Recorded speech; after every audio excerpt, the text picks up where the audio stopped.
Olá, meu amigo, minha amiga, estamos de volta com mais um Portal do José, fechando mais uma semana que foi repleta de acontecimentos muito importantes e que não foram frutos do acaso, não.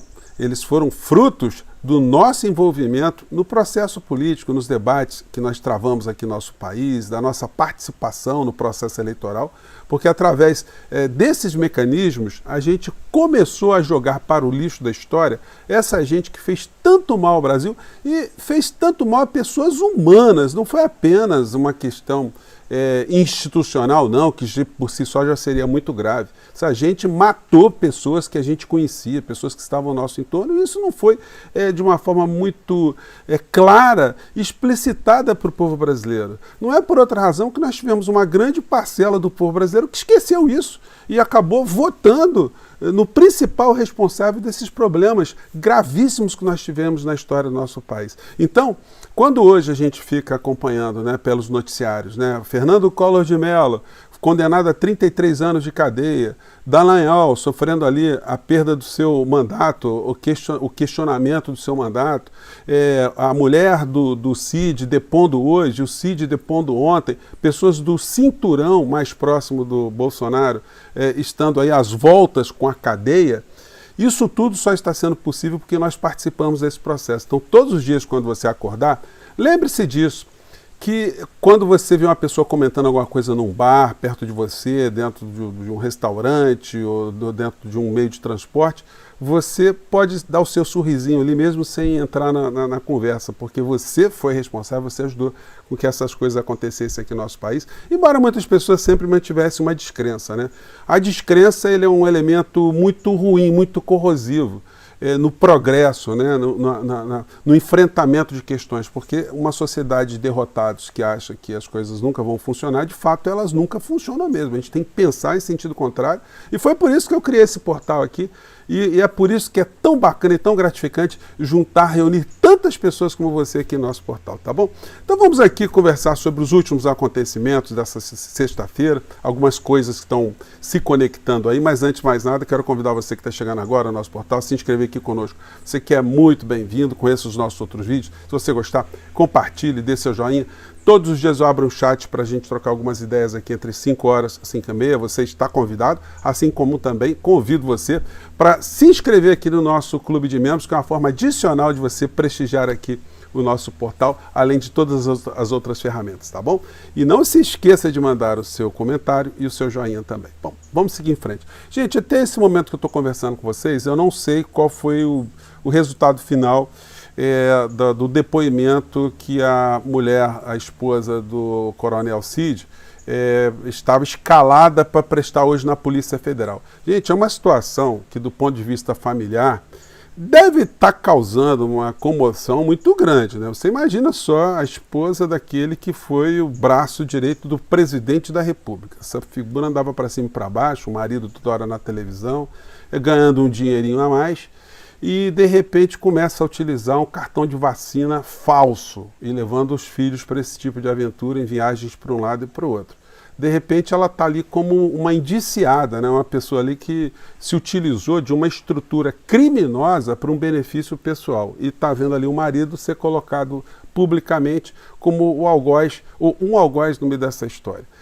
O que chama atenção no meio dessa trama toda é o comportamento de Cid com o ex-presidente da República e vice-versa, porque Cid ontem resolveu ficar absolutamente calado, como a gente tinha comentado aqui, que é uma das possibilidades, Quando alguém está ali repleto de problemas, a pessoa às vezes opta em ficar calada até que a instauração do processo se dê para ela poder ali melhorar a defesa dela, enfim. Então, esse foi um comportamento previsível dentro do direito. Agora, o comportamento do Bolsonaro é um comportamento típico de alguém que está acompliciado ou está com algum tipo de receio, está vendo que a casa está desabando, os pilares estão se corroendo por todos os lados. Porque se uma pessoa correta, ele está exercendo um cargo público com correção, com retidão, com honra, com moral, o que acontece quando ele descobre que o seu braço direito estava traindo essa confiança? Estava fazendo adulteração de documentos, inclusive com o uso da filha do presidente da República? Era para ele se manifestar com muita indignação, né? Muita firmeza, muita dureza e até mandar abrir processos, enfim, fazer algum tipo de iniciativa, mas não. Quando ele tem essa postura absolutamente tímida, isso denota o quê? Que ele tem uma cumplicidade, ele tem muito medo em relação ao que o Cid poderá revelar no meio dessa história toda. Então, gente, o pacote está todo montado. É uma gente, mais cedo eu disse para vocês que o ex-presidente, ele é uma espécie de pigmeu mental. As pessoas sempre atribuíram, as que mitificaram a figura do Bolsonaro, sempre atribuíram a ele uma série de capacidades que ele nunca teve, ele nunca se esmerou, ele nunca estudou para ser um presidente da República, desenvolver alguma atividade política em benefício de outras pessoas. Ele só se esmerou em estruturar esquemas para o seu enriquecimento pessoal e da sua família e das pessoas que estão no seu entorno. Ele nunca se interessou por assunto nenhum o tempo todo que ele foi deputado. Só se interessou em acumular dinheiro. Ele passou 30 anos da vida dele se emburrecendo. Até para copiar Bolsonaro é muito difícil, porque a pessoa, para ser tão medíocre, tão desconhecedora de tudo, a pessoa precisava fazer um curso muito prolongado. O Bolsonaro não, ele já estava pronto, mas ele foi funcional. Quando eu digo que ele foi funcional, é que ele funcionou para manter o nosso país distante de discussões importantes de transformação efetiva do nosso país. Nós passamos 4 anos entregues a quadrilhas em todos os níveis aqui no nosso país. Então é sempre importante a gente ressaltar isso, porque fica sempre essa indagação, né? Como é que essa criatura virou presidente? Como é que ele ficou ali? Como é que ele sustentou ao longo de uma pandemia? Haviam estruturas que estavam protegendo.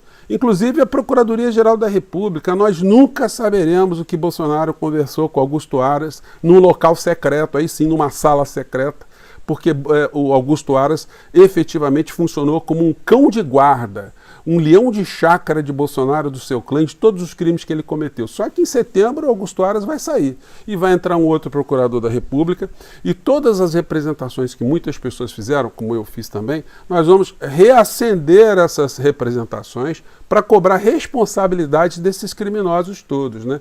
O que é muito bacana aqui no nosso portal, essa possibilidade de a gente fazer as críticas, a gente apontar uma série de situações e também ter essa noção da nossa responsabilidade de fazer alguma coisa além, né? De ingressar em juízo, enfim, de fazer essa movimentação, e é muito bacana quando eu recebo o apoio de vocês aqui, os estímulos de vocês, né? Bom, então o fato é esse.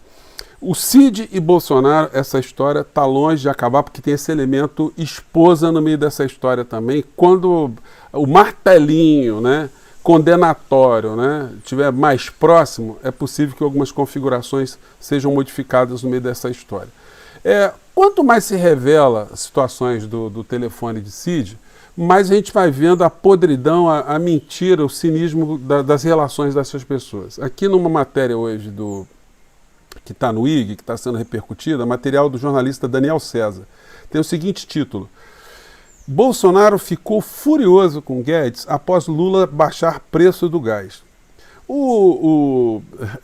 A coisa que o Bolsonaro mais queria era utilizar todos os mecanismos possíveis para que, no processo eleitoral, ele pudesse enganar o povo brasileiro. Ou comprando apoio, deu um probleminha aqui, gente, ou dando apoio financeiro, dando algum tipo de benefício, fazendo alguma situação que resultasse num retorno de votos para ele. Uma das classes sociais mais atingidas, né, pelos problemas econômicos são as pessoas que estão na base da pirâmide.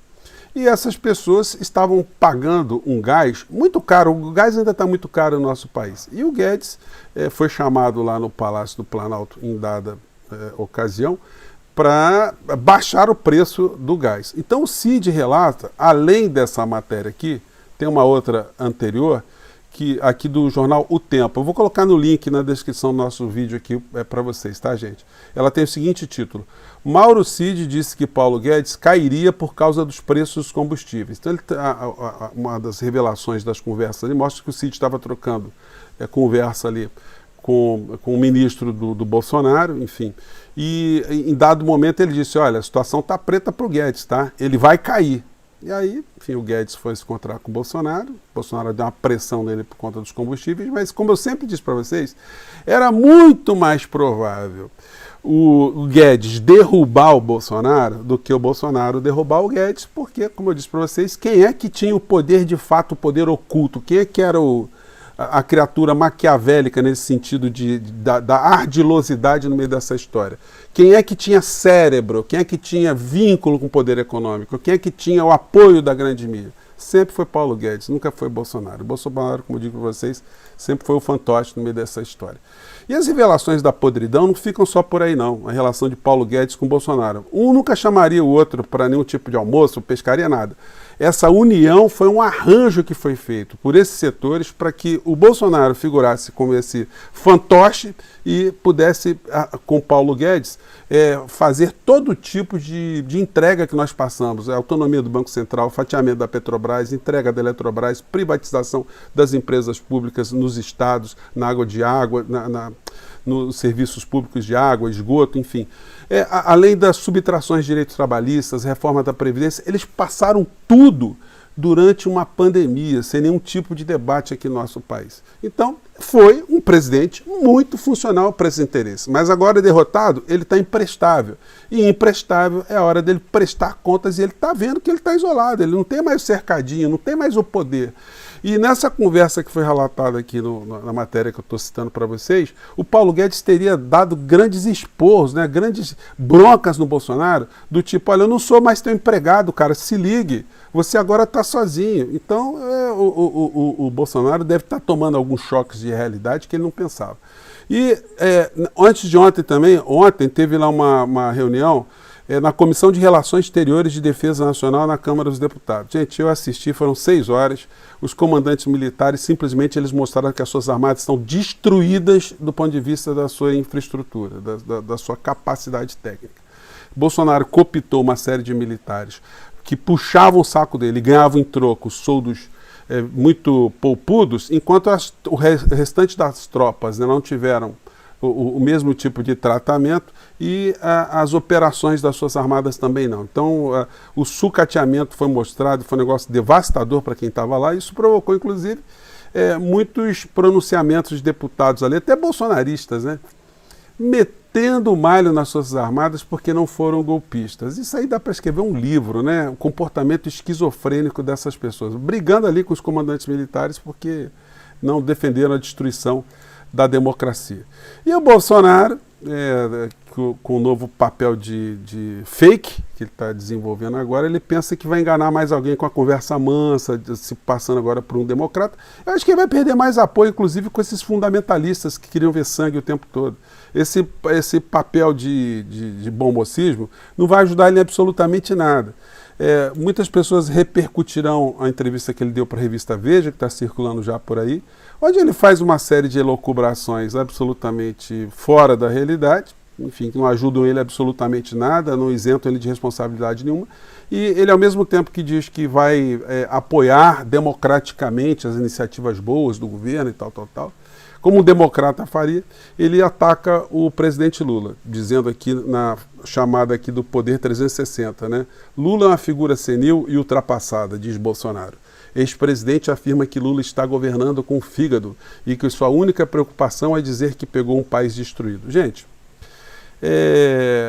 não adianta ele ficar com esse tipo de comportamento, ele já é uma página virada aqui no nosso país. Infelizmente, nós não teremos também a supressão desses pensamentos ruins que vieram com Bolsonaro da sociedade brasileira, mas nada como o tempo para passar, nada como um governo que exerça uma função pedagógica, né, importante para mostrar para a sociedade que nós tínhamos um caminho diferente desse que nós vivenciamos aqui no Brasil.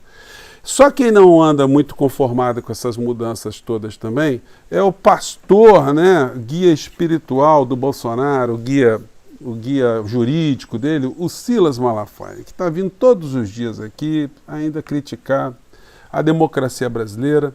Agora ele publicou um vídeo: ilegal, imoral e inescrupulosa, cassação de Dallagnol. Olha só, se o Silas Malafaia acha a cassação de Dallagnol inescrupulosa, é porque ela foi absolutamente correta.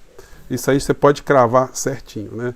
O Malafaia devia fazer que nem o Jim Jones, juntar as pessoas mais próximas dele, ir para uma ilha, né? Eles têm muito dinheiro, comprassem, eles poderiam comprar uma ilha e morarem todos ali, porque eles fundariam a República Malafaísta, né? O Bolso Malafaísta, né?